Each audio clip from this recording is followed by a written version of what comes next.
with, of course, very first thing we got to talk about here is Jaxson Dart. Because, guys, listen, I'm not going to blame anybody specific on this, but we got to talk about this whole Jaxson Dart struggles at camp, and Jaxson Dart did this at camp, and Jaxson Dart did that at camp. Listen, there's a lot of people, and listen, I'm going to call us out even in this. We're fans, guys. We're not football coaches. We're not football players. We're fans who eat, sleep, breathe the Giants. We are fans who have a, I want to overtoot our horn here, but I think a above average knowledge level of football overall is probably the best way to put it without sounding like a conceited jerk. Well, also, again, being obsessed with the Giants, so we know like 99% of what's going on publicly with the Giants. When I say publicly, behind closed doors, you never know what's behind closed doors until you open the door. And we don't have that key.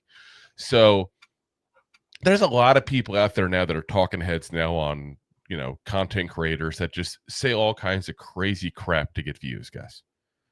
And there's a lot of them right now doing that with Jaxson Dart. Talking all kinds of trash about how he's a disappointment. It's time to hit the panic button. He had a horrible OTA. Like, I'm already seeing the post, guys. And we warned you guys in this when we first drafted Jaxson Dart about the plan for him and how people are going to overblow every single thing that happens here with this kid. It's already happening. We haven't even gotten to a preseason game yet. It's already happening. Listen, congratulations, guys. Record timing to start doing this. Like, wow. OTAs. That's where we're at. I guess they gave him the grace of the rookie mini camp. Like, seriously, it's ridiculous. Like, we don't know what the point of the OTAs were. And what I mean by that is obviously we know the point is to practice and blah, blah, blah.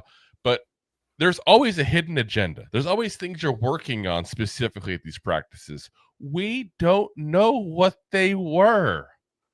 Unless you're on the Giants coaching staff, you cannot sit there and say this was a disappointment or a good time for him at camp. And that's, again, positive or negative. You have no way of knowing. Again, I've said this before, going back to 2022. But Daniel Jones had one of the worst OTAs in the history of OTAs, basically, that year. Yeah. Now, don't get me wrong. Daniel Jones, again, not a good quarterback, not what we're setting the bar. But follow me. I'm going somewhere, I promise. Oh. Horrible in the OTAs. The point where people are going, oh, my God, the Giants are screwed a quarterback, which they were kind of right on. But Daniel Jones goes on to have what you could call, besides his rookie year, easily his best season of football ever. And we find out later on that it's because of the fact that the Giants literally were giving the defense the schemes and all. You 1 second here. I'm plugging my computer, and I thought I did that earlier. Whoopsie daisy. I did not. Don't want to lose that on you guys. But it's what happens, I guess, for doing the work on the show on the couch. But it turned out that Brian Dable was literally giving the play calls to Luke Martindale, who, of course, then was our defensive coordinator. Like, that's how things were going down. So we didn't have that knowledge then. You think that hurt Daniel Jones and made him look bad? Of course it did. They were trying to find out. They even said, we were trying to find out what he was made of. We were trying to find out what kind of personality we had, what kind of leader we had. We have no goddamn clue what was going on in OTAs. So I hate when guys do this. Hate it. It's ridiculous. Like, am I crazy, Rob? Or like, no, this is absolutely bonkers. We do this every year. This is what almost every fandom in the NFL does when they see like a new quarterback come in or a new player. Hit the panic button. They had a bad practice. No. Guess what? In OTAs, not every time is about making the best play for that one player that you're looking to make the best play. Sometimes it's about seeing his strengths and his weaknesses. So this way you know how to work it on the field during the regular season. And not put him in that situation where you might go, oh, maybe having him throw slants while he's running the opposite direction of the slant isn't his thing, or whatever the case may be. Or maybe he's not the best off his back pedal. Yeah. And some of it is like I said, it's fundamental games. They play them. We know this. They've done it. So why are people jumping the gun? Now, I'll say this, and this is why I say about the differences between people who are content creators that are just out there for clicks and legitimate media. And again, I feel like I've tooted this man horn too many times here, but I'm going to do it again. Jordan Raanan is a guy, because of the fact he works for ESPN, he is not beholden to the Giants in any way, shape, or form, like a lot of the beat writers are out there. They're afraid to say things negative and get, losing any kind of access. Jordan Raanan doesn't care. He works for ESPN. We need to boot ESPN from your building. That's a good idea. That would really help ratings. He said point blank, he looked good. He said it didn't go into craziness. He said he looked good. He wasn't going to go any kind of superlative bad or good at that point. But he just said he looked good overall. So when you got, I almost said a word I'm going to regret there. When you got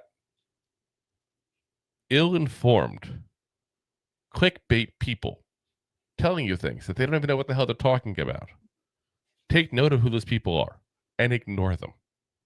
Or just call them out. Just call them out. Because we don't know. And to do that and to upset a fan base and to potentially turn a fan base, because let's be honest, we turn quickly, guys, to potentially start turning a fan base against the quarterback who hasn't even thrown a goddamn snap for a team yet, is absolutely ridiculous.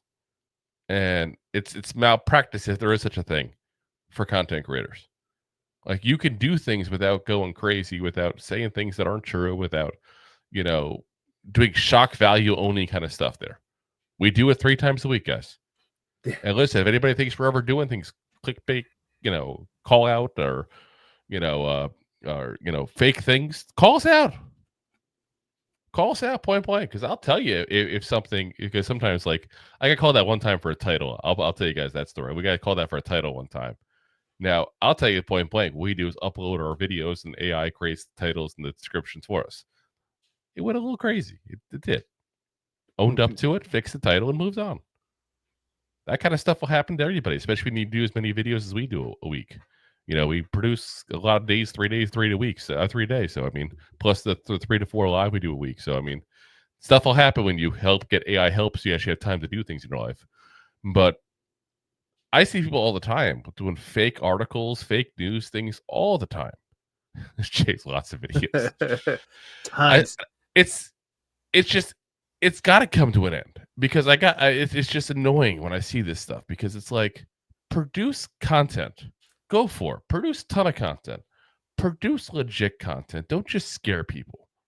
And to go after Jaxson Dart like this is just absolutely insane. So kudos to anybody who's not, and to anybody who is, enjoy the state bird of New Jersey. I can't do it because YouTube will get upset, but you know what I mean. You know what I mean. There's a flock. That one's for you. Yeah. Thanks for watching. Like the show? Of course you do, or you would have turned it off by now and not be hearing me. There are plenty of ways to support the show. YouTube is the best place to join us, and we offer memberships there with fun benefits like custom emojis and early access to video clips. Of course, there you can also send super chats and stickers to send one-time support payments. The best way to support the show is to buy these drunk idiots beers at buymeacoffee.com/2giantgoofballs. Along with one-time support payments, there are also monthly plans, so you can continue to help kill their livers each month. You can also show people that you are a goofball by visiting our store at 2giantgoofballs-shop.fourthwall.com. We got everything from shirts, hats, phone cases, funny candles, buttons, stickers, and even a 2 Giant Goofballs towel to dry off your goofballs. Of course, you can always support the show for free by simply hitting the like, subscribe, and share button wherever you are watching or listening to this. Hit the thumbs up on YouTube. Leave a 5-star review on Apple Podcasts. It helps the show tremendously, and quite frankly, the Goofballs suck at marketing and need your help to get the word out. Thank you for being part of the Goofball Army and for taking the time out to support the show. If you like that clip, then you will love the full episodes too. Find us on your favorite podcast app and look for us on all your favorite social media platforms. Thanks so much. Please, I'm begging you. Please subscribe.